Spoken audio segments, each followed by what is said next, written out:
I'm Sophie, and I'm hosting this podcast, A Woman's Perspective, a woman's health and wellness podcast. In this episode, I'm interviewing Dr. Roseanne Edwards and Miss Megan Hatfield. Dr. Roseanne Edwards is an assistant professor in the Faculty of Nursing and Health Sciences, and Megan Hatfield is an associate teaching professor in the Faculty of Nursing and Health Sciences. In this episode, Megan Hatfield brings to the table her experience with teaching the new generation of medical professionals, and Dr. Roseanne Edwards brings her experience in researching women's health. We have an insightful conversation about how up-and-coming medical professionals at UMBSJ and universities across the world are getting taught more and more about women's health, social media's presence and significance in women's health, and how government policy and societal stigma can all affect how well women of all ages get the healthcare that they need. I hope you enjoy, and thanks for listening. Thank you, Megan and Roseanne, for coming on today. Would you both just introduce yourselves before we start? All right, so my name is Megan Hatfield. I'm a registered nurse and I work at UMB, so my background is mostly in acute care from the beginning in cardiology and emergency nursing. And then I did my master's, and then I got into the world of academia, so I've been at UMB for 10 years now. And I have 2 young kiddos at home. Wow. That's me. Okay. So, sorry about that. So, I'm Roseanne Edwards. So, I'm an assistant professor at UMBSJ in the Department of Nursing and Health Sciences. Like Megan, I'm a registered nurse. I spent most of my career as a frontline public health nurse working with high-risk perinatal families. We can talk about that a little bit more later. My career is really focused on women's health, empowering motherhood. I have a master's in nursing. I have a PhD in nursing, so I'm actually Dr. Edwards, so I'm a doctor nurse. And I'm a lactation consultant, so I specialize in moms, babies, and breasts and how they go together. Okay. Wow, that's all very interesting. And I have to ask, you guys, how did you transition to teaching from being in the medical side of things? Well, that was quite a transition. Oh my goodness, yeah. Just talking about this. Yeah. It's been a whirlwind, but Wow. I think for me personally, I've always enjoyed the teaching side of nursing. So they intuitively go together. You can't be a nurse and not teach. And so I always loved that side of things, and I had, always mentored and preceptored students and just loved it. And I knew I wanted to pursue my master's, which, that kind of brought me into that world. And I've been doing it ever since, and I love it. So that's kind of what brought me there. Yeah. Wow. So like Megan, I always enjoyed teaching. I always enjoyed doing, health teaching, whether it was clients or prenatal classes, or just, helping to teach families about their children and their babies through clinics or home visits. I always loved having students with me. I spent most of my career working as a nurse out of her car. So I often had students in my passenger seat with me, and we would go everywhere, literally everywhere. So it's always a part of the job that I really, really enjoyed, and it is really at the core of nursing and nursing practice. So it's hard to disentangle the two. As far as the jump to working in academia, that was never my plan. Wow. To be honest with you. When I did my master's, I discovered that I loved doing research. It was really interesting. I loved the creative aspect of it. I loved how you could, really bring the problems that you were seeing in practice to a different level.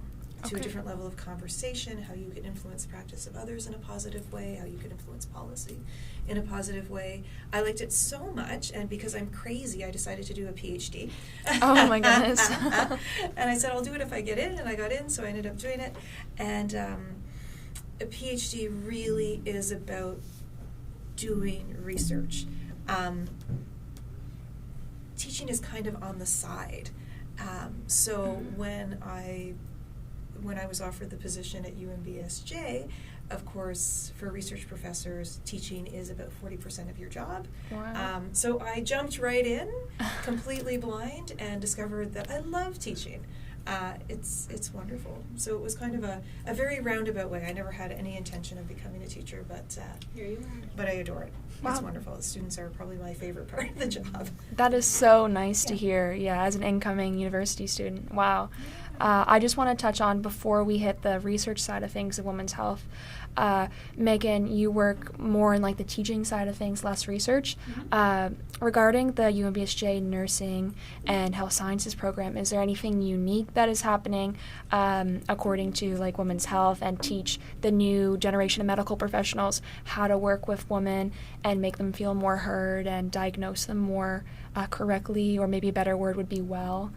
Yeah, for sure. So that's primarily where I teach, actually. So we have a few different streams in our program, but the 4-year BN program is our biggest program, I guess I'll say, and then we have a new 3-year program. So with those two cohorts, I teach in the 2nd year primarily. And the course that I teach is the Young Families course. So that would be the course within our curriculum primarily where the students would receive information about women's health. So the course itself focuses on childbearing and the child rearing process. So we talk about everything from women's health, and that really involves everything from their menstrual cycle, reproductive health. We talk about ovulation, sexual health, just all sorts of topics. And then that's kind of threaded through pregnancy, at-risk pregnancy. We talk about labor and delivery, postpartum health, and all the years right up until adolescence. So that's kind of where my focus is with the theory side of things. And then I'm just recently taking students into the clinical area, the postpartum area as well. So that's kind of threaded into the clinical piece as well. So I do know in the curriculum we have a few other areas like community, which Roseanne teaches there, so she can speak to that, but where students would have more opportunity to learn more about women's health, if that's where they're placed for their clinical. But they would definitely get the foundation, I think, in that 2nd year Young Families course. Oh, really? Yeah. Okay. And all of this information is inside just one course? Yeah. Wow. Yeah. So Wow. the way the curriculum is, I do wish... It's a big course. It's a huge course. And Wow. I've had this argument time and time again. I feel like it could be 2 or 3 courses even. Wow. We have enough information because really there's only one small pocket of space to talk about women's health, although it is threaded through really the rest of it because it's at the core of almost every week's topic and discussion. But it's a big one. Yeah. Wow. It's a big one. So. Yeah. And do you find, even students who graduate and then go on to pursue their medical careers, maybe if they're not pursuing a career that is specifically women's health, do you find that in some way, shape, or form they're incorporating what they learned about women's health into their practice? Yeah? Absolutely. And we have to remember, too, that when we talk about women's health, women are half the population. Half the population is biologically female. Half the population identifies as female, lives as female. So, it's a huge area. And when we talk specifically about women's health, we have to acknowledge that means that we look at men's health as the normative, right? So we're taking men as the baseline and then women in some way as the other, which is, of course, is not the case, right? Yes. We're all human. It's just some of us have male reproductive organs, some of us have female reproductive organs. Some of us live in society as men, some as women, and there's all the repercussions around that. So when we talk about gender, that's threaded throughout our whole program. So we talk a lot about the social determinants of health. These are the things in broader society that help make us more healthy or less healthy that aren't necessarily biological factors of health. We thread throughout our whole program how gender impacts health. So it's always there, even if we're not specifically talking about women's health. For example, in 3rd year community clinical, so this is really when we bring our students out of the hospital and into population health and community health nursing. We have students placed at all of our violence against women's shelters. We have students at our women's shelters. We have students at First Steps Housing, which is supportive housing for pregnant and parenting women who may otherwise, have real challenges around housing or addictions or, social isolation. We have students at Breast Health Oncology who spend the whole semester learning about cancers, that deal with, primarily breast cancer. But breast cancer deals with all the other determinants and factors around that woman's life and how that impacts health. We have students on 3A North, in labor and delivery and mom baby. We have students at the Elizabeth Fry Society. Elizabeth Fry supports women who are, who are criminalized or dealing with the criminal justice system. So in the third year, they really learn about women's health and things that impact women's health from more of a health equity and a social justice standpoint. Okay. So we start with threading this idea of gender throughout our curriculum. We move into, in second year, really talking about women's health from a reproductive, right? Everything Yeah. from getting your first period all the way to menopause and beyond. Oh, wow. And that includes everything from, pregnancy to trying not to get pregnant. Oh my Everything, goodness. right? To STIs, to breast health, to healthy relationships, healthy sexuality. So we start there, and then really we start to work more on health in later years through health equity and social justice. And a lot of that has to do with access, with policy, with things around government, with the attitudes of healthcare providers. We teach our students about, the dangers of paternalism in healthcare, right? This idea that we know best instead of working Mm-hmm. with people. Okay. So we really do have quite a focus in our program, and it's threaded all throughout. Wow, that's very interesting to hear. And I know, as you said earlier, that the male reproductive system and body is seen as like the normative in health. Do you find that that's changing, and that new medical professionals are being taught to think as women and men are like the basis? They are the I like to think it's median? changing. Yeah. I do too. I'm an optimist. I really Yeah. do like to think it's changing. But like Roseanne said, like a lot of this, some of the biggest studies that kind of guided a lot of what we're seeing and screening and things now were based on men, participants, male participants in certain studies. And I do like there is a lot more being done now, but it's really, I think a lot of that foundational stuff has been set with men as that normative, like you said. Yeah. So it's getting away from that, but I think we're moving in the right direction. I think we are too. We're starting to see more and more health research focusing on, for example, how pharmaceuticals affect women, right? Because they do affect women differently. Even Tylenol, depending on dosage, will affect a different body differently. And I think the attitudes of healthcare providers are definitely starting to shift and change, especially with the generations who are up and coming. Mm-hmm. That's really good to hear. And I know, in today's society, there are a lot of young women or women of all ages that feel misheard, and they feel that they might be misdiagnosed by the doctors that are the medical professionals of today. Do you feel that will be changed in the up and coming years as the new medical professionals are being taught differently? I think so. Yeah, we were just talking about this not long ago, actually, because I had kind of shared a story about my own. I have a family member, like my sister-in-law, who has been she's into year 7 now of just finally getting a diagnosis of endometriosis, which has been misdiagnosed for the past 7 years. And she's not, an isolated case here. This is pretty common, actually. And it's just one of those examples of something that can very easily be brushed aside. You're just having your regular menstrual pain, or you've got something else going on, and just really not taking it seriously. I do see that there is a little bit more education out there, more discussion around it, which is always the first step. I think that's really a sign that we're headed in the right direction, but there's so much work that needs to be done, because there are people who are responsible for people's health care, like their main healthcare provider, who, if they themselves don't have the education, the knowledge, or even just the desire to kind of continue to explore what's happening, then they're really not fit to be able to understand that it could be something like endometriosis, right? So, it's now been, I think 8 healthcare providers and 7 years later. Wow. And even then, it's like a couple-year wait list just to get the procedure she needs done. And it's devastating, because now that's affecting her reproductive years, and her ability to, conceive and things like that. And that's, so it's impacting lives. So, we have a ways to go, I think. I agree. Yeah. It's there's many levels that it's an issue at. It's an issue at a policy level. It's an issue at a practitioner level. It can be an issue at a patient level as well, because if patients or clients go in and they don't feel heard, they're less likely to go back, right? So you're less likely to really advocate for yourself if you don't feel that you're being listened to.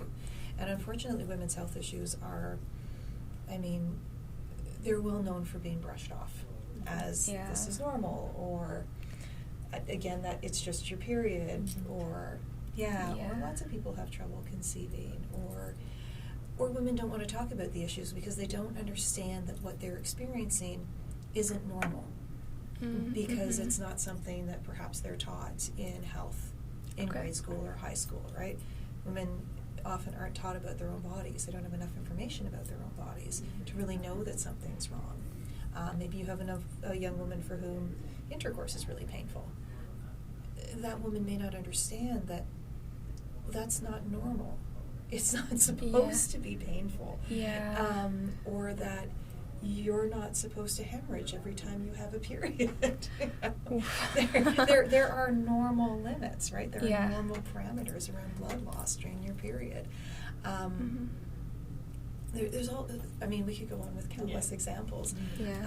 So part of it is education. Part of it is educating young women about their bodies, right, and having open and frank conversations. Part of it is educating healthcare providers, and I think at the Department of Nursing, we're really making a big push in that direction. We really are putting a focus on, part of this health equity and social justice is making sure that our nurses have the knowledge, have the skills, and have the understanding, to help others understand that. And part of it's a systemic level. So part of it is at the level of policy, right? So what do governments fund? Where does the money go? And then about access to health care. Every woman, every person with a uterus should have access to a primary health care provider. I mean, every person should have access to a primary health care provider. Every person should have easy, safe access in their community to a full range of reproductive health care, whether that be around birth control, abortion, screening, getting a Pap test. So there's many, many different levels where this is happening at. I don't know if that's a very roundabout way of answering the question. I really like that answer. And do you both feel that it is more in the hands of the medical professionals to try and educate women more about their health and give them a basis of understanding, or do you feel that it's more in the woman's hands to go and seek that education somewhere? I feel like it's got it.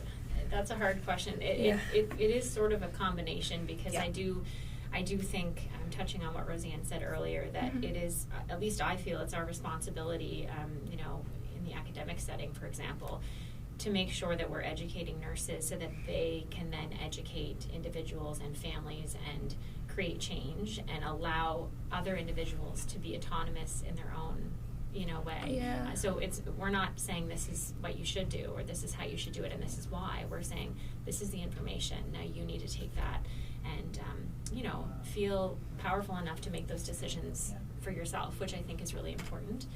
But there are so many levels, like you just touched on. So. Well, and I think part of it is exactly, we need practitioners who are competent and capable and empathetic and understanding and non-judgmental and open-minded. But we also need services for women, gender diverse persons, young men as well, right? We don't have to forget about our men. That's true. That's true. We need services where this information, it's great to want to be able to seek out the information, but if you don't know where to find it, or you don't know where to find trustworthy sources, there's a lot of misinformation out there. There's a lot of bad information out there. There's a lot of plain untruthful information out there, right? So if you don't know where to seek out trustworthy sources of information, and you can't access them, or it's not safe to access them, or they're not where the people are who need them, then it's really difficult for people to seek it out. So if I want, for example, if I'm a young woman and I want information, we'll just use birth control, because that's, a good example. Because a lot of healthcare that women seek is either around not getting pregnant, trying not to get pregnant, not wanting to be pregnant, or trying to get pregnant, or being pregnant, or birthing, right? So let's just use contraceptives as an example. Mm-hmm. If I'm a young woman and I want information about contraceptives, this is awesome, excellent. I should feel empowered to seek it out, but I'm only going to feel empowered to seek it out if those conversations happen around me in a way that make it normalized. It's safe. Okay. There are people that I know I can go to, whom I know and I trust. I know that my confidentiality is going to be respected. I'm not going to go to my pharmacist and they're going to call my mother, like, blah, blah, blah. You know, so-and-so came in and got the pill today. That can be an issue, especially in small communities, right? Yes. Everybody knows everybody else. Mm-hmm.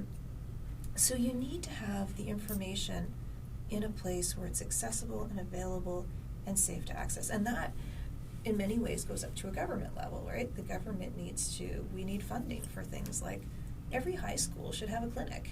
Yes. Yeah. You I know, agree. School nurses are an old idea, but rotating clinics within schools are fabulous. You have someone who gets to know the students. They get to know that person. You can go into a nice, safe, confidential clinic in a space where you can access it and ask about anything you want. Yeah. Right? Yes. Whether that be so-and-so wants to do this in bed, is this normal? to I have something weird over here, is this normal? To, where do I get condoms? Or, is it normal that I haven't gotten my period yet? Or, I get this funny pain, or whatever you want to talk about. Mm-hmm. But again, that goes to a policy level. It goes to making sure that we have programs where people can access them. So it's kind of it's twofold, right? It's very multi-tiered, yeah. It is very multi-tiered. And Definitely. you need political willingness for these things to happen, right? Yeah, that's And very then true. you need openness within society to allow these things to happen, which allows for political willingness, right? Because Yes. politicians are really only going to do what people are going to reelect them if they do something and they know they're not going to be elected, they're unlikely to do it. People have the power. Exactly. That is true. People do have the power, Yeah. for sure. Okay. Yeah, so how do you think us as a community, just say in New Brunswick or in Canada as a whole, I know as you said, the people, we have to decide, will we accept stuff that is seen, currently and in the past was seen as taboo pertaining to women's health. Do you find that as a community we will have to change in order to help women become more served in their health care and feel less dismissed? What do you think? I think conversations like this are an amazing place to start. We Yes. start by talking about things, right? That's We true. talk about them, we get them out in the open, we normalize having conversations, we normalize things that are taboo but really are part of everyday human experience. Okay. I do think, I do see, it's funny because as many downsides as there is to social media and things like Yep. that, right? Because I Yes. have my own thoughts on all of that. And that Yeah. has led to some misinformation, I think, out there. Yeah. Okay. But there's a lot of benefits too. Oh, there right? is. No, Because, there's no question. Yeah, Yeah, now we're sure. talking Yeah. about stuff that we just never talked about Yeah. before. That is true. For sure. Well, a great example in women's health is perimenopause. Yes. So perimenopause is something that most of your listeners won't be going through for a very, very, very long time. That's true. But menopause and perimenopause was something that was never talked about. For Yeah. generations, women would go through this, and unless you had an aunt or a sister or your mother or someone you could talk to, it was really this mysterious process, the change that women went through. Yeah. Social media has been amazing at getting awareness about what perimenopause is, perimenopausal symptoms, what's normal, what's not normal. That's one area, that's one example of an area that was never spoken about before, really until we started to see this coming up again and again and again on social media. And now there's huge movements around positive menopause and getting empowered menopause education out there. And it's everything from, summer influencers, but also, a lot of physicians who work in women's health are taking advantage of this and going, wow, this is a great platform that we can reach people and have conversations and get these conversations going in a very non-medicalized kind of space. That's so true, yeah. I mean, it is so easy to find just a bunch of misinformation online. And yeah, I love that example of menopause because if you're in high school and that's really where you'd be getting your primary education in your reproductive care and your health care, and then you are not taught about menopause because it's not going to happen for another 40, 50 years to you, and then you just don't get taught about it. Yeah. That one can be missed pretty easily. And Yes. I always 100%. find, like, I always assume that when the majority of our BN students, like, I guess the largest percentage would probably be right from high school, and then of course we have more mature students too, and things like that. But I'm always surprised at the gaps in knowledge when it comes to women's health, because where I'm teaching in that class, I'll have conversations about the menstrual cycle or ovulation or just normal things, and the amount of people who are just learning things for the first time. I'm like, wow, Oh my goodness. I can't believe this. Yeah. So, there's still lots to be done there, and I love your comment about having someone in the school, because I do think it does make me think of that old, the school nurse that we always used to have. But I think that's so important, because how else do you have a safe person to go to? Because not everyone has access to healthcare. Not everyone has, even a family system that supports them to get them to and from and promotes that. And so just having someone that's, kids are going to school, so that's a great place to get them, right? And to have those conversations and have a safe space. So, yeah. Do you find that when you guys have like a new, incoming students into your classes, whether that's nursing or health sciences, do you find that they come with stereotypes about women's health or ideas that they had learned, maybe not from a trusted source, maybe from like society, like belief society has about women's health? There's always a few, definitely. I find the group that I'm mostly teaching is fairly novice and pretty open to learning, and don't have a ton of preconceived ideas or judgments around what we're talking about. Again, a lot of them are surprised by certain topics, and we always have an upfront conversation about how certain topics might be a little touchy, or you might have some feelings about certain things that we talk about, like abortion, for example, which would be one that people have pretty strong opinions on. But generally speaking, I feel like most students are pretty open when it comes to women's health. Yeah, I think the biggest thing with the students often with those second years and third years is getting them comfortable with talking about topics that they're like, ooh. Absolutely. We can't talk about this without giggling, and it's, Oh my goodness. And that's okay. It's okay. That's okay. You're allowed to laugh. Some of these things are funny. Yeah. And some of them are a little embarrassing. And it feels that way. But the more you talk about it in that normal way, then it kind of breaks that down a little bit, and it doesn't become so awkward, But I think Megan's right. I think our students tend to be really open-minded. They're there to learn. They're open to that. Yeah. That's really nice to hear. And back to the research side of things, I know Megan said you conduct a lot of research pertaining to women's health.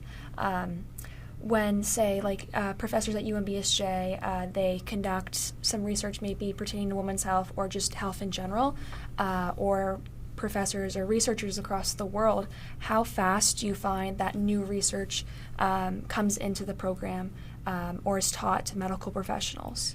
That's a tricky one. So that's all around knowledge translation. Some things catch on like wildfire. And findings are disseminated very, very, very quickly, and they catch on, sometimes for better or for worse. And some things take a really, really, really long time. Most research takes time to get out there.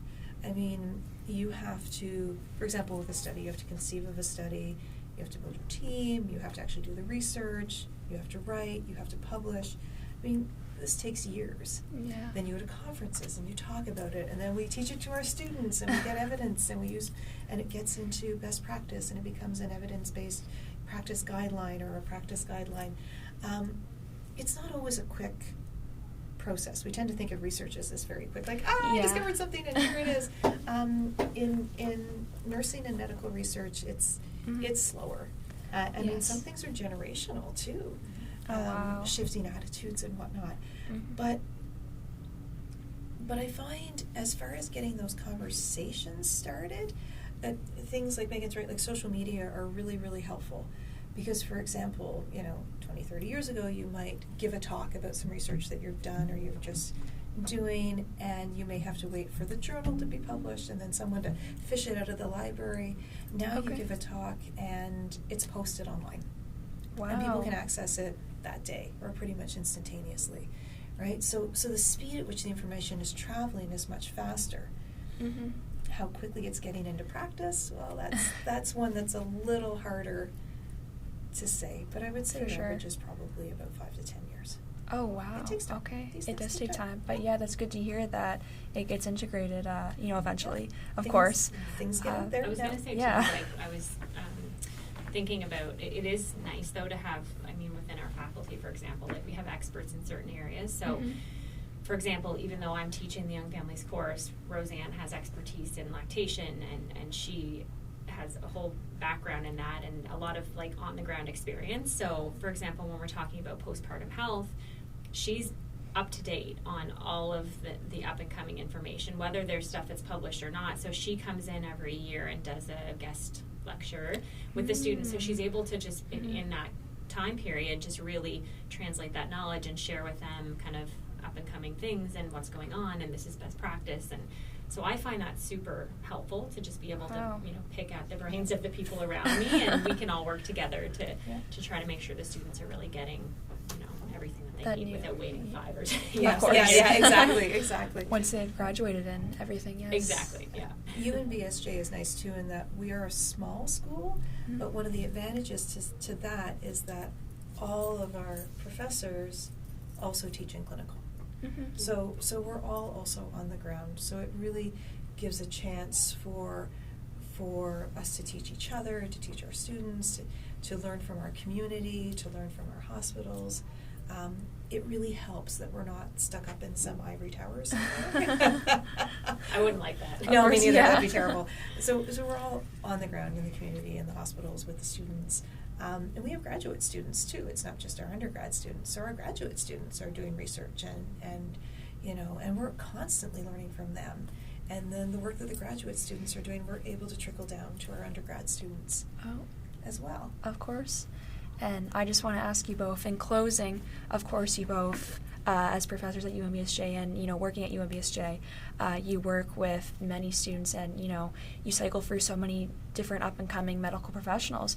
Do you find that there's a lot of hope for women's health and the breakdown of the stigma and the change in society by it becoming less and less taboo and women's health being taught more in schools and in the programs that are being taught at UMBSJ? Do you find that there's more hope for that stigma to break down? I sure hope so. Yeah. I definitely think there are. And I'll be honest, Sophie, I was excited when you asked about this podcast because I thought, look Yes. at this, like this is Yeah. someone who's in high school who's getting out there and, talking Yeah. about this. So that alone, I think, is like a huge step in the right direction for having these conversations, normalizing all of this stuff. And I think we'll continue to see that with, online and social media and Mhm. things like that too, and research. Yeah. I'm course. very, very optimistic. We're definitely breaking down barriers all the time. Things are changing and they're going in the right direction all the time. Now there are scary things that we see in the world, like what's happening in the States right now. Very true. Yes. I mean, women's health, reproductive rights are, in many places they're being absolutely decimated and clawed back, Mm-hmm. They're moving backwards, let's put it that way. We could talk about this all day, but we won't. Yes. But I think what I see with our nursing students and what I see with our up-and-coming practitioners is that they're very open-minded. They understand the idea of health equity.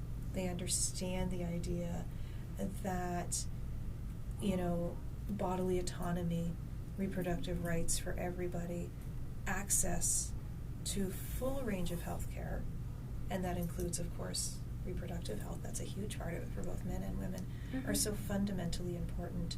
And our nursing students, I think we're trying to help them understand their role as advocates, and that, to be a little more political than they used to be, and to be a little, get their voices heard. So I absolutely have faith that we're making change. exactly. Yeah. I absolutely have faith in that Yeah. they'll continue to bring that forward. And Of course. That's amazing. Thank you so much, Megan and Roseanne, for coming on today. No This was pleasure. such a good conversation to have. Thanks for having us. It was awesome. All right.